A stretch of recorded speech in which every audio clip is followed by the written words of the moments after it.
Hello दोस्तों, Delhi university ने दोस्तों ओबी एग्ज़ाम के लिए फर्स्ट सेमेस्टर, थर्ड सेमेस्टर और जो सेकंड फेज़ के एग्ज़ाम होने वाले थे उसके लिए दोस्तों ओबी की गाइडलाइंस को रिलीज़ कर दिया गया है।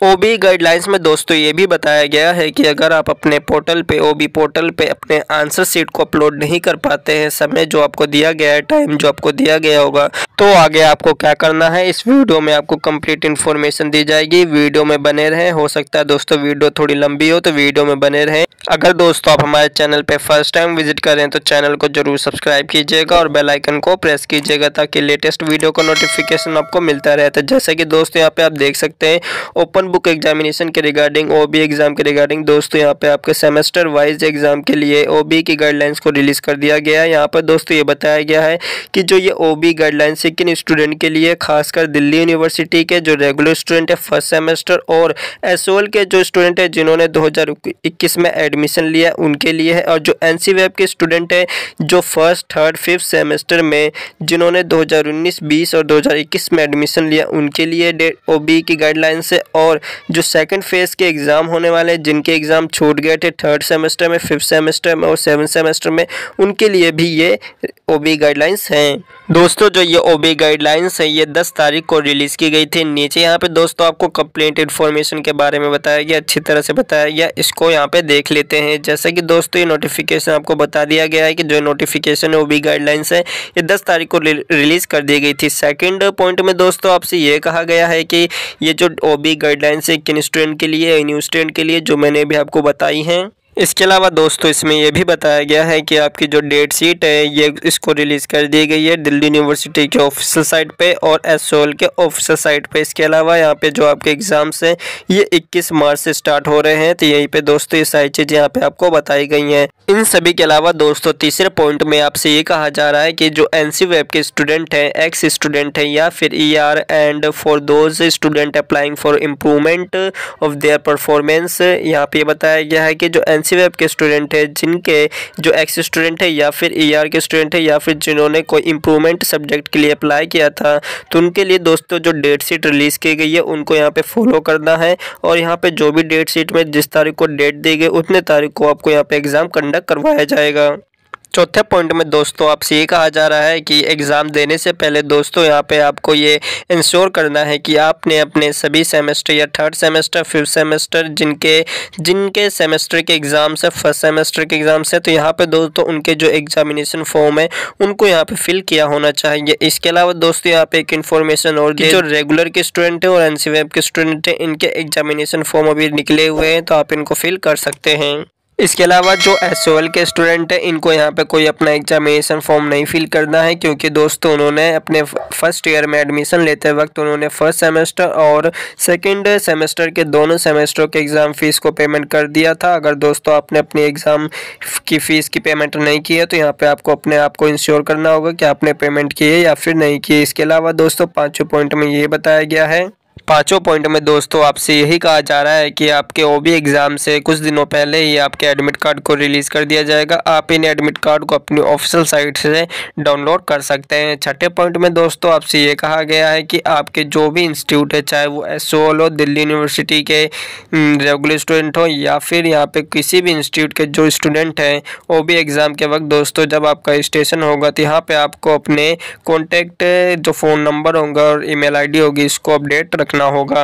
सातवें पॉइंट में दोस्तों आपसे यही कहा जा रहा है कि ईमेल आईडी और फ़ोन नंबर को अपडेट करने के लिए इसलिए कहा जा रहा है क्योंकि अगर आपको ओबी एग्ज़ाम के दौरान अपने क्वेश्चन पेपर को डाउनलोड करने में प्रॉब्लम आती है तो यहाँ पे दोस्तों एसओएल और जो दिल्ली यूनिवर्सिटी है वो नोडल ऑफिसर की एक लिस्ट निकालेगी जिससे आप कॉन्टेक्ट करके आप अपने क्वेरी को रिजॉल्व कर सकते हैं। आठवें पॉइंट में दोस्तों आपसे ये कहा गया है कि आपको अपने आंसर शीट के पहले पन्ने पर कौन कौन सी डिटेल भरनी है।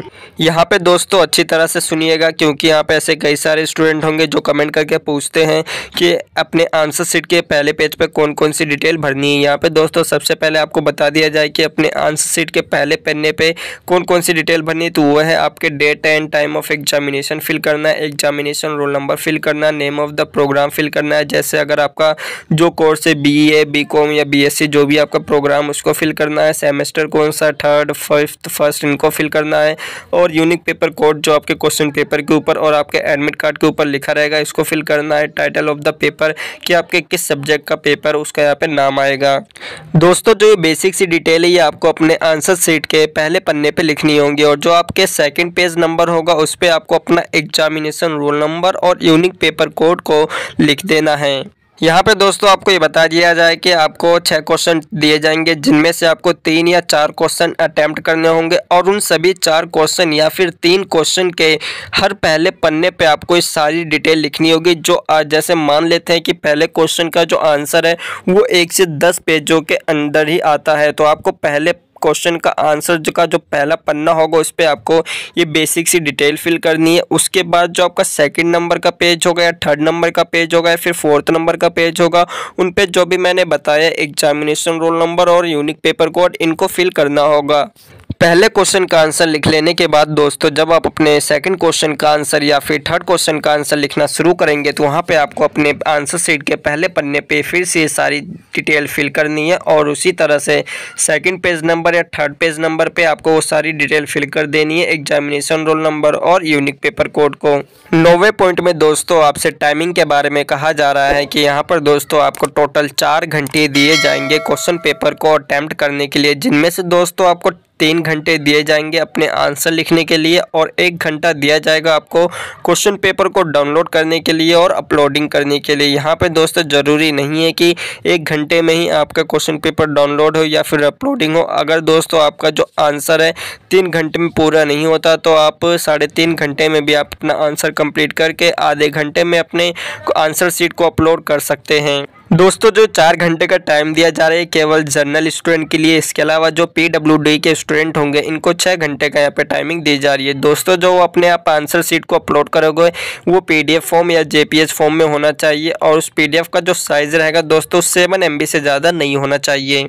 अब दोस्तों यहाँ पर आपको कंप्लीट इन्फॉर्मेशन दी गई है कि क्या आपकी टाइमिंग रहने वाली है। यहाँ पे दोस्तों आपको टाइमिंग के बारे में समझा दिया जाए कि जो जनरल कैटेगरी स्टूडेंट रहेंगे, जो PWD के स्टूडेंट नहीं रहेंगे, उनको यहाँ पे 4 घंटे का टाइम दिया जा रहा है। जैसे दोस्तों 3 घंटे में आपको क्वेश्चन आंसर को लिखना है और 1 घंटा दिया जा रहा है आपको क्वेश्चन पेपर को डाउनलोड करने के लिए और आंसर शीट को अपलोड करने के लिए। मान लेते हैं दोस्तों यहाँ पे 4 घंटे में आप अपने आंसर शीट को अपलोड नहीं कर पाते हैं या फिर आपके जो आंसर कंप्लीट नहीं हो पाते हैं, तो यहाँ पर दोस्तों आपको 1 घंटा और एक्स्ट्रा दिया जा रहा है। उस 1 घंटे का इस्तेमाल करके दोस्तों आप अपने आंसर शीट को अपलोड कर सकते हैं।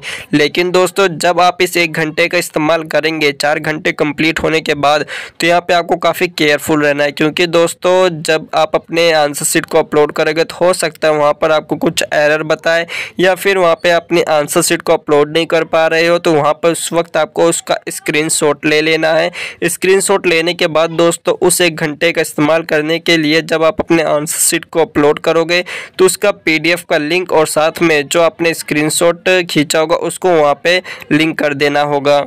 अब दोस्तों यहाँ पर मान लेते हैं कि आपने जो 1 घंटे का इस्तेमाल किया उसमें भी आप अपने क्वेश्चन आंसर या अपने आंसर शीट को अपलोड नहीं कर पाते हो, तो यहाँ पे दोस्तों आपको आधा घंटा और दिया जा रहा है ईमेल करने के लिए। दोस्तों जो आपको नोडल ऑफिसर की लिस्ट दी जाएगी या फिर आपको यहाँ पे SOL या दिल्ली यूनिवर्सिटी के द्वारा एक ईमेल ID दी जाएगी जिसपे आपको अपने आंसर शीट को मेल कर देना होगा। इसके अलावा दोस्तों यहाँ पे आपसे OBE मोड के एग्ज़ाम के दौरान यहाँ पे आपसे रिमोट मोड और फिजिकल मोड के बारे में पूछा जाएगा कि आप किस तरह से एग्ज़ाम देना चाहते हैं, रिमोट मोड में या फिर फिजिकल मोड में। रिमोट मोड का मतलब ये होता है कि दोस्तों आप दिल्ली में कहीं पर भी हो, इंडिया में कहीं पर भी हो, अगर आप अपनी ग्रेजुएशन दिल्ली यूनिवर्सिटी से कंप्लीट कर रहे हैं तो आप घर बैठे अपने OBE एग्ज़ाम दे सकते हैं। लेकिन दोस्तों अगर आप फिजिकल मोड को चूज़ करते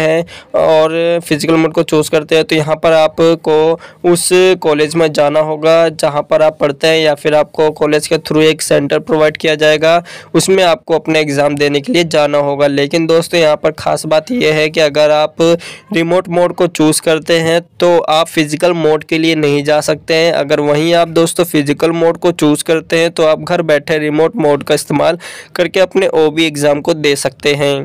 तो दोस्तों ये है यहाँ पे फिज़िकल मोड और रिमोट मोड।